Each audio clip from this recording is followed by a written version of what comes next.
Welcome to the Empower House podcast. I'm your host, Lauren Bryant, founder of Empower House, the Brunch Club events, business club mentor, twin mum, and coffee enthusiast. I've been hosting my networking event, the Brunch Club, featuring incredible speakers for 7 years. Now I'm bringing the Brunch Club experience and more to your ears.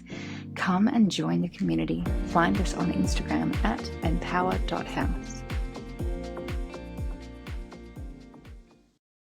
Welcome back to another episode of the podcast. I'm so grateful to have you here. You may be able to hear that I have a shiny new microphone set up, which is amazing. I have been given this for my birthday by my beautiful boyfriend because all of my podcasts so far have been recorded while I walk the twins on their nap because they don't want to sleep during the day right now. So I am sitting at my desk today though, and I wanted to talk to you about my biggest mistake ever. It was my $70,000 mistake and it almost sunk me. Before I do that, I will tell you that yes, I do have a diploma in financial services, but what I'm going to talk about today is entirely my experience and the things that I wish I knew before getting into this trouble. So it's not financial advice. If you do want to talk to a financial advisor, I have an excellent one. I used to work in the industry, and I can tell you that there is a big difference between a normal, everyday financial advisor. Some aren't so reputable. Anyway, that's another story. And there are people who actually want to work with you and give you goals-based advice. And that is the recommendation that I have for you. So if you want a wonderful financial advisor, I can point you in their direction. But what I'm going to say on this podcast is not financial advice. So, story time. When I was about 20, before the GFC, we were given lines of credit for absolutely anything. They were handing it out willy-nilly, and I took full advantage of that. There were some outside influences, but that is also another story, so we'll leave that. And I found myself in $70,000 worth of debt as a 20-year-old. I had a car loan and I had 4 credit cards. Ridiculous. Let me say, ridiculous. I was young and naive, but also very clever and would confidently get myself into lots of trouble. I learned some great lessons along the way, but if you would rather not make $70,000 worth of mistakes, then this one is for you. The first thing that I want to say is that we need to talk about money. I was always raised where we didn't talk about money because it was rude, but if we don't talk about money, then we don't learn, and you don't know what you don't know and all of those things. And frankly, shame hides in the shadows. So the more that we can speak about our experiences and share our knowledge, which I'm going to do for you here today, very embarrassed about all of that. But at the same time, people make mistakes and you need to make them and move on. Learn from them. Don't keep making them. That's the plan. So talk about money. Talk about money with your friends. Talk about money with your kids. Talk about money with your partner. It needs to happen. Okay. My first tip, if you are finding yourself in a spot of financial trouble right now, and actually even if you are not, is that you must have a budget. You cannot fix something if you can't see it. So you need to do a budget and work out exactly what you have coming in and where all of the money is going out, and fix those mistakes. Fix those parts of your financial health that are not up to scratch. You have to have a clear picture in order to be able to fix it. And especially if you're in debt, but also if you're looking to invest, if you're looking to even just get ahead right now, because I know that things are expensive and I know that things are tough for people financially. So budget, it is your new favorite word. You can call it a spending plan, you can call it whatever you like, but it is working out how much money you've got coming in and where it needs to go out to, and then working within the constraints of that figure. We don't want to be spending more money than we're earning. It is a really good way to go backwards. So budget, budget, budget. Learn where your money is going and get rid of the fat. Cut out the unnecessary spending. Things, your subscriptions, your extra luxurious bits and pieces. You know, if you are wanting to create a certain kind of lifestyle, but you're spending all of your money on the way that you look and going fancy places and eating out and getting this meal here and that little bit there and this subscription and that subscription, then it's a way not to.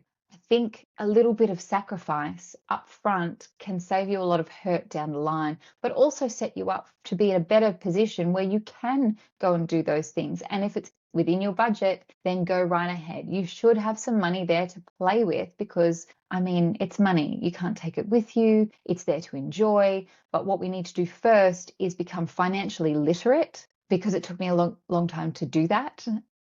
Become financially literate first and financially secure, and make those little sacrifices up front so that you can have that bougie lifestyle, very comfortable, set things up for your family, set things up for yourself, all of that. Okay, so budget is the first thing. I didn't understand what a budget was, and I probably would not have gotten into so much debt as a young person if I did have a budget already in place. The second part of this, I mentioned that some of the debt that I had accumulated had some outside influences. When I was young, I also was living out of home for the first time. And some of the mistakes that I made there was that I was living with partners and the bills were all in my name. So you know that when I moved out after the relationship broke down, I had all of these bills still in my name that weren't being paid, of course, because why would they continue paying them if they didn't have to? And I also wasn't getting the notifications. So I had Telstra and Origin and that sort of stuff also chasing me for money on top of my $70,000 in debt. So what I needed to do was, first of all, find out who was trying to chase me. And of course, you have the private calls coming through and all of that sort of stuff. So I did a credit history check, and I could see who those people were. And then the next step is to communicate with them. Communicate with them, they will leave you alone, you pay the thing off, it'll be fine. Having a mark against you on your credit file isn't great, but it's also not the end of the world, okay? One thing I can share with you is that I had a tax debt a few years ago, and because I had a budget and I knew exactly where my money was going and how much I had to put towards this particular debt, I could call them and was trying to arrange a payment plan. They wanted 3 times the amount that I could afford to pay and could actually commit to. And what this person said to me at that time was that they couldn't accept the payment arrangement that I was trying to get into. But she said to me, if you pay this every week and you don't miss it and that sort of stuff, they're not going to chase you. As long as the money is coming in, they're probably going to leave you alone. And you know what? That was true. I paid what I could pay when I could pay more because I'd paid off other things or I had more income coming through. I put more money onto that tax debt and I cleared it. So communicate with the people that you owe money to. It makes it so much easier. Even though it is an uncomfortable conversation, it is one worth having. The next thing that I want to teach you is the idea of a snowball. So for those playing at home, the old car loans, and I don't know if they're still structured this way, but the old car loans were structured in a way that you would pay for all of the interest up front and it would taper off and you'd end up paying for the principal of the car at the end. So by the time you kind of got to about year 3, it was pointless in refinancing. It wouldn't really have saved me any money at that point because I was pretty well just paying off the tiny little bit of interest left and the whole principal of the car, which was super frustrating. I didn't understand it at the time, but that's what I got for going with car yard finance as a 20-year-old. I had a cute car though, right? So the idea is with a snowball is that you have this amount of money to put towards your debts each week. What you want to do, or what I should have done and learned to do eventually, was put the most amount towards the highest interest loan. So the most amount of money that I had was going to go to this thing and pay that down first. Why? Because it was costing me the most money. So I was still meeting the minimum repayments required on these other credit cards, but I had the highest one, the highest interest credit card is the one that I was paying off. Obviously, I just met the minimum payments on my car loan because it wasn't going to change anything at that point. Had I refinanced it and got a better interest rate and all of that sort of thing, it might have been a different story. I didn't because I didn't know. Okay, so we pay off the highest credit card rate or the highest interest rate, and then we can reallocate that little snowball onto the next debt. And then your snowball grows, okay? You're still paying off your minimum amount on your smaller things, and your snowball is going to continue growing. You pay off this debt, and then you move your snowball onto the next thing and the next, and then all of a sudden you have all of your debts consolidated or sorted and paid off, hopefully. And you've got all of this money then that you can invest and you can redirect to savings and all of that sort of beautiful stuff. Another note there is on the 0% balance transfers. Now, these can actually be really helpful. Not all debt is bad, and I will give you that, but that is also another conversation. The 0% balance transfers are an excellent way of cutting down your debts. So if you have a credit card or several credit cards, you can open up what's called a 0% balance transfer credit card. It is another credit card, but the idea is that you wipe out some or all of the interest you're paying on this amount. So if you have a $5,000 or a $10,000 credit card, you can, even if you moved a portion of that over onto this 0% balance transfer card, you pay that off without paying any more interest. Obviously, your snowball is focused on your higher interest credit card, where it's going to be the most effective for you, but it gives you a chance to pay down this amount without paying all of that interest. So they're a really good idea. But the thing is, when you transfer that money over to the next card, if you can shut that down, shut it down. Then you're just focusing on the debt without the interest, and just keep moving it. You can do this over and over and over again. 0% transfer to 0% balance transfer, and it makes things so much easier. And it might be for a 6-month period, it might be a 12-month period. It varies from card to card. Have a look, just Google 0% balance transfer cards. They're amazing and they work.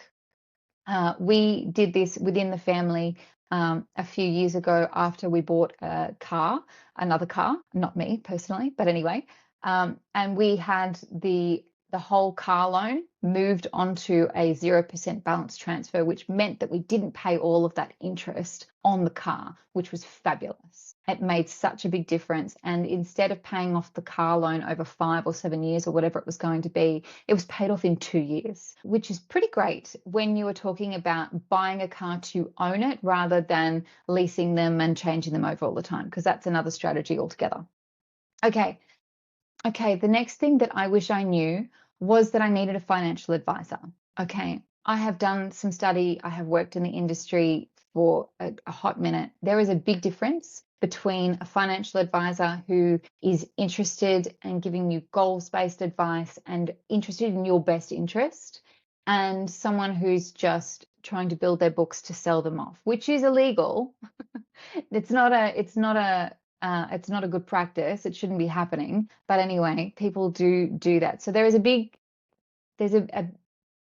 difference between the two ends of the spectrum, the ones that are just in it to make money and the ones who are in it to make you money and help you with your financial health. So you need a good financial advisor who is interested in what you want to do in your life, and you need them now. A financial advisor can help you the most now, in your younger years, not when you're trying to look at retirement. By that stage, frankly, it's not too late, but it's later than it needs to be. You need the advice at the start of your working life.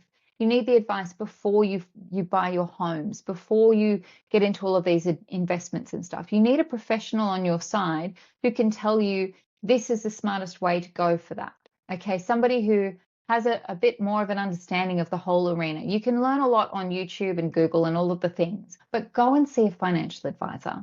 If you need a recommendation for one, I have an excellent one. They are a partner team. They are fabulous. They are young and vibrant and have their finger on the pulse, and they're always learning. And I love that. And they're about educating their clients as well. And I think that's really important. Becoming financially literate is an important skill, and it is one that you can pass on to your friends and your family and your children and all of those sorts of things. So financial advisor, get a professional on your side and get your stuff sorted out. We have so many parts to our financial health The budget and paying off debts is just one of them, or two of them.